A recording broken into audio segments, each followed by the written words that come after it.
오늘 본문의 말씀은 레위 지파의 족보입니다. 앞서서 우리는 르우벤과 갓과 또 여러 지파의 족보를 보았는데, 레위 지파의 족보는 그 자리와 분량에서 좀 무게를 가지고 있습니다. 다른 지파들 사이에 놓여 있고 다른 어떤 지파보다 길고 자세하게 기록되어 있습니다.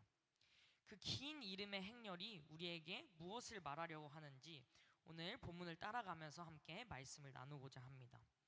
레위에게는요 세 아들이 있었습니다. 게르손과 그핫과 므라리입니다. 이 세 아들에게서 레위 지파의 모든 계보가 갈라져서 나오고 있습니다. 근데 본문은 곧바로 그핫의 계열에 집중합니다. 3절을 보면 이렇게 나와 있습니다. 함께 읽겠습니다. 아므람의 자녀는 아론과 모세와 미리암이요, 아론의 자녀는 나답과 아비후와 엘르아살과 이다말이며. 아멘. 레위 지파 안에서 모세와 아론이 나온 것입니다. 이스라엘을 출애굽으로 이끈 모세와 첫 대제사장이 된 아론이 모두 이 지파에서 나왔습니다. 그리고 이 가운데 아론의 계열이 제사장 가문이 됩니다. 그리고 본문은 아론에서 시작하는 제사장 계보를 길게 이어갑니다. 엘르아살에서 비느하스로, 비느하스에서 계속 이어지다가 8절에서 사독에 이릅니다.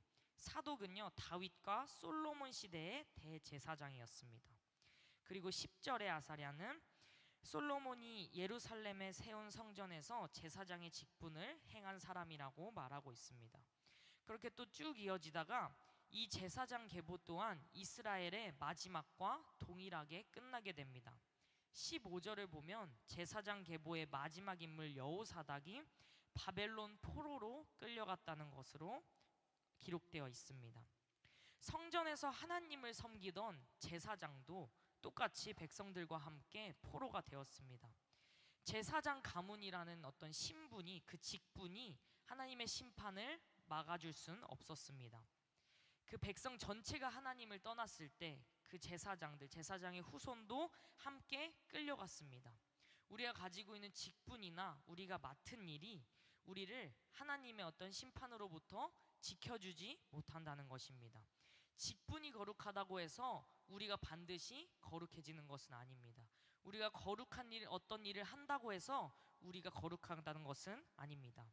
하나님은 우리의 겉모습만 보시는 것이 아니라 우리의 마음의 중심을 보고 계십니다. 본문은 16절부터 다시 레위의 세 아들로 돌아가서 게르손과 그앗과 므라리의 계열을 차례로 정리합니다.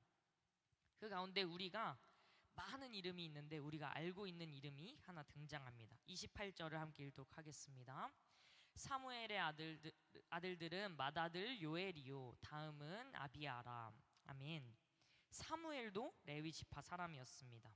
우리가 잘 아는 선지자 사무엘도 레위의 계보 안에 있습니다. 어린 시절부터 하나님을 섬기며 성전에서 자랐던 사무엘이 레위 지파 사람입니다. 본문요 31절부터 찬송하는 사람들에 대한 이야기를 시작합니다. 언약궤가 평안을 얻었을 때에 다윗이 여호와의 성전에서 찬송하는 직분을 맡긴 자들은 아래와 같았더라, 이렇게 말하고 있습니다. 다윗이 언약궤를 모신 후에 레위 사람들에게 찬송하는 직분을 맡겼다는 것입니다. 32절을 보면 함께 32절 보도록 하겠습니다. 솔로몬이 예루살렘에서 여호와의 성전을 세울 때까지 그들이 횡악 앞에서 찬송하는 일을 행하되 그 계열대로 직무를 행하였더라. 아멘. 우리는 레위 지파의 또 다른 임무를 볼 수 있습니다. 이들은요 제사를 지내는 일만이 아니라 하나님을 찬송하는 일도 했다는 것을 알 수 있습니다. 그들의 중요한 일 중에 하나였습니다. 33절부터 헤만과 아삽과 에단이라는 찬송하는 자들의 이름이 길게 또 이어집니다. 이들은 성전에서 하나님을 찬양하는 일을 평생의 직무로 삼은 사람들이었습니다. 그렇게 또 계보가 이어지다가 본문은 48절에서 레위 사람 전체의 역할을 이렇게 요약해서 말해주고 있습니다. 함께 48절 읽도록 하겠습니다. 그들의 형제 레위 사람들은 하나님의 집 장막의 모든 일을 맡았더라. 아멘. 그리고 49절은 아론 자손의 일을 다시 정리해주고 있습니다. 함께 읽겠습니다. 아론과 그의 자손들은 번제단과 향단 위에 분향하며 제사를 드리며 지성소의 모든 일을 하여 하나님의 종 모세의 모든 명령대로 이스라엘을 위하여 속죄하니. 아멘. 제사를 드리고 분향하고 이스라엘을 위해서 속죄하는 일을 하는 것이 그들의 직분이었습니다. 레위 지파는 이렇게 제사와 찬송과 성막의 모든 일을 맡은 지파였습니다. 그들의 존재 이유는요, 하나님을 오직 섬기고 예배하는 일이었습니다. 본문의 마지막 부분 54절부터 끝까지 레위 사람들이 받은 성읍들을 기록하고 있습니다. 여기는요, 레위 지파의 중요한 특징이 담겨 있습니다. 다른 지파들은 그 가나안 땅에 들어가서 넓은 영토를 기업으로 분배받았습니다. 그런데 레위 지파는요, 영토를 하나도 분배받지 못했습니다. 대신 여러 지파의 땅 가운데 흩어진 성읍과 목초지만을 받았습니다. 55절을 보면 그들에게 헤브론과 그 사방 초원을 주었다고 하고 57절에서는 도피성을 주었다고 나옵니다. 도피성은 성경에 나와 있듯이 실수로 사람을 죽인 자가 피하여 생명을 보호받는 그런 성읍이었습니다. 레위 사람들이 사는 이 성읍이 생명을 지키는 피난처가 되었습니다.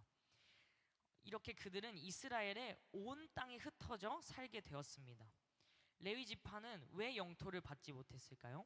본문은 이 장에서 그 이유를 직접 설명하지는 않지만 성경의 다른 곳에서 그 답이 나와 있습니다. 민수기 18장 20절을 함께 읽도록 하겠습니다. 여호와께서 또 아론에게 이르시되 너는 이스라엘 자손의 땅에 기업도 없겠고 그들 중에 아무 분깃도 없을 것이나 내가 이스라엘 자손 중에 내 분깃이요 내 기업이니라. 아멘. 레위 지파에게는 땅이 기업이 아니었습니다. 하나님께서 내가 너의 분깃이다, 내가 너의 기업이다 라고 말씀하십니다. 하나님 자신이 그들의 기업이 되셨습니다. 이것이 레위 지파의 정체성이었습니다. 그들은 땅을 소유하는 대신 하나님을 소유했고 영토를 차지하는 대신 하나님을 섬기는 일에 구별되었습니다. 그들이 온 땅에 흩어져서 산 것도 의미가 있습니다. 이스라엘 어디에나 레위 사람이 있어서 어디서나 하나님의 일과 하나님을 예배하는 것이 끊이지 않게 하기 위함이었습니다. 오늘 본문은요, 우리에게 하나님을 섬기도록 구별된 한 지파의 모습을 보여줍니다. 레위 지파는 다른 지파처럼 많은 땅을 기업으로 받지는 못했지만 하나님이 그들의 직접 기업이 되어주셨습니다. 그들은 제사를 드리고 찬송하고 성막의 모든 일을 맡아서 하나님을 섬기는 일에 평생을 바쳤습니다. 이 본문은 오늘 우리에게도 그대로 이어집니다. 신약 성경은 예수 그리스도를 믿는 우리를 가리켜서 거룩한 제사장이라고 부릅니다. 베드로전서 2장 9절을 함께 읽도록 하겠습니다. 그러나 너희는 택하신 족속이요 왕같은 제사장들이요 거룩한 나라요 그의 소유가 된 백성이니 이는 너희를 어두운 데서 불러내어 그의 기이한 빛에 들어가게 하신 이의 아름다운 덕을 선포하게 하려 하심이라. 아멘. 옛 언약 아래 레위 지파만 맡았던 그 제사장의 직분이 이제 그리스도 안에서 우리 모두에게 주어졌습니다. 그래서 우리도 하나님 앞에 나아갈 수 있고 하나님 앞에 기도할 수 있고 하나님 앞에 직접 예배할 수 있는 제사장과 같이 된 것입니다. 우리 또한 하나님을 섬기고 예배하도록 구별된 사람들입니다. 그렇다면 우리는 무엇을 기업으로 삼고 살아가고 있습니까? 레위 지파가 땅 대신 하나님만의 기업으로 삼았듯이 우리도 세상의 것이 아니라 하나님을 가장 큰 우리의 분깃으로 삼길 소망합니다. 우리는 흔히 더 많은 것을 소유하는 것만이 복이라고 생각할 때가 많습니다. 그러나 레위 지파는 가장 적게 소유했으나 가장 귀한 것을 가졌습니다. 하나님을 가졌기 때문입니다.